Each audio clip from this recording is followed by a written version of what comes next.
then let's proceed para sa multiple integral. So definition is double integral is mainly used to find the surface area of a 2D figure, and it is denoted using the double integration, no. And duha ka no. So we can easily find the area of rectangle region by double integration. So if we know simple integration, then it will be easy to solve double integration problems, since i-integrate lang nimo siya kaisa and then i-integrate na pud nimo siya kaisa. So para kaduha lang na siya. If pila ka buok ang integration na symbol diha, then inana pod kadaghan ka mag-integrate. So in mathematics, double integral is defined as the integrals of a function in two variables over a region which is in r raised to 2. So in example, a real number plane. So the double integral of a function of two variables, let's say function of x and y, over a rectangular region can be denoted as, so double integral, so function of x and y dA, or area. So it is equals to double integral with a function of x and y dx dy. So mo lang na siya. Let's proceed sa yahang next slide, which is the double integral area. So sa double integral, pwede po ka mogamit og areas, and then mo na yung mga formulas, and then kung unsa ang nag-una nga derivation, which is dy dx, so ang una pod nimo i-integrate is with respect to y. Pag x gani mag-una, so mag-respect po ka, unahon po nimo with respect to x. So inana lang na siya ang double integral area. So next slide is double integral in polar coordinates. So sa polar coordinates, mogamit na siya ang mga angles as well as trigonometric. So mura gyapon if unsa naguna, dr ba or d theta. So mag-respect ka diha if unsay naguna pag integrate.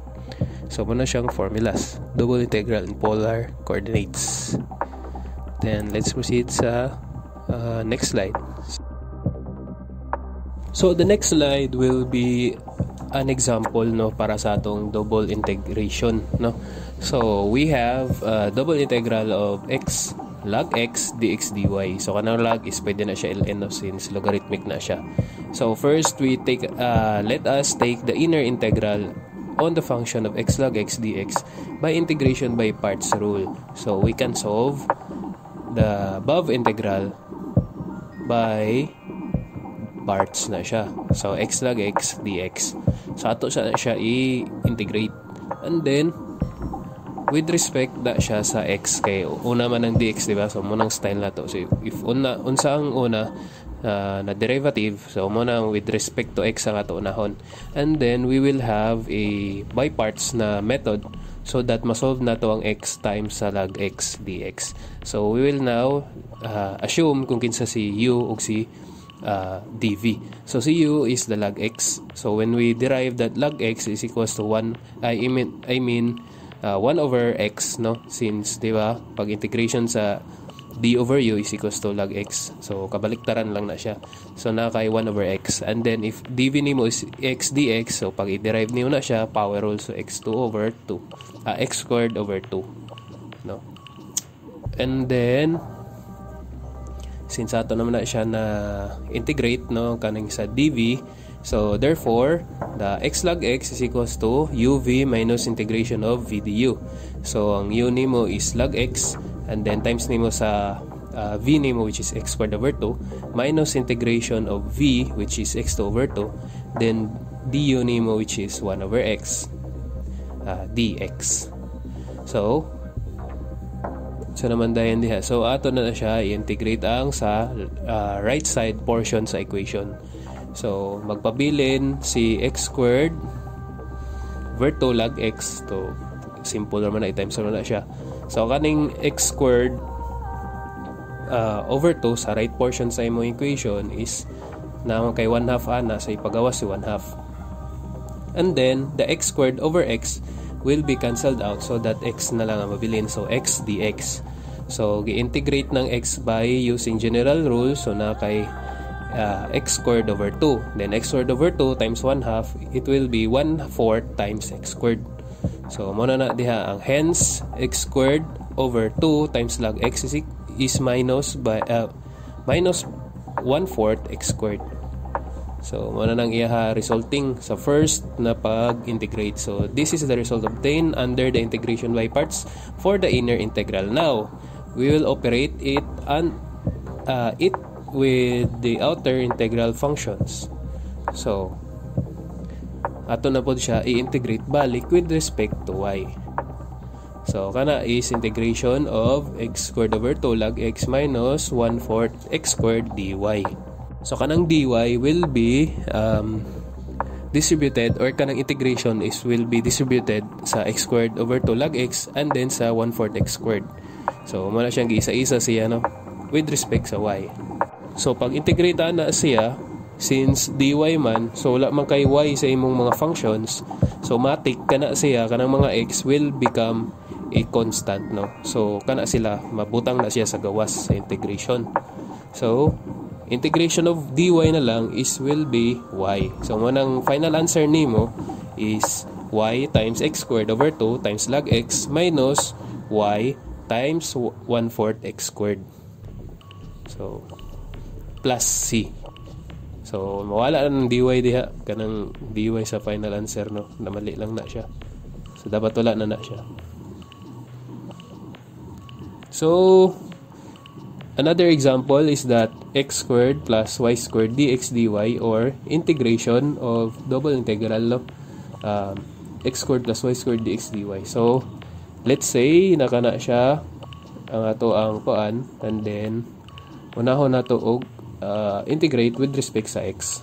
So as usual, ang integration will be kanang distributed isa-isa sa kuano, and then with respect to x. So x squared with respect to x cubed over 3. Ang y2, since di man siya x, so mahimo na siya constant, so ipagawas, and then integration sa dx will be y squared times x. So now we will integrate na po with respect to y. So pag integrate anang sa x cubed over 3, so wala man siya y, so mahimo siya constant, so ipagawas, and then integration of y will dy will be y. And then there is a y squared x, integration na niya, since y raman nato gusto i-integrate, so ang x will be mabutang sa gawas, and then ang y squared mahimo na siya y cubed over 3. So the final answer will be xy times x squared plus y squared all over 3 plus c. So let's proceed para sa next na slide. So next slide is example yapon, no? So with na siya with na siya limits. So x over y squared dx dy with the limits of 6 to 4, and then sa ikaduha niya is 1 to 2. So kuya po ding iha ko example, since ang kasagaran yun na to agihan sa double integration is kung sa tong mag-unang dx is derivation mo siyang i-follow, pero diri pod is iya gitry nga magsugod daw ta og integrate with respect to y. So let's try sa iyahang gi-perform or ato tanawon niya gi-perform, no? So mag-respect daw sa y ang pag-integrate. So the x will be muhang constant, so mapagawas na siya, so dy over y squared. So karon unsaon man nato siya, so ang kanang y squared will be mapasaka, so negative 2 plus 1 over negative 2 plus 1 gyapon. So gamit ka og general rule ana, so the answer will be negative x over y, and then naa siya limits to 4 to 6, wherein imo na siya i-substitute sa imuhang mga y. So x over 6 minus negative x over 4.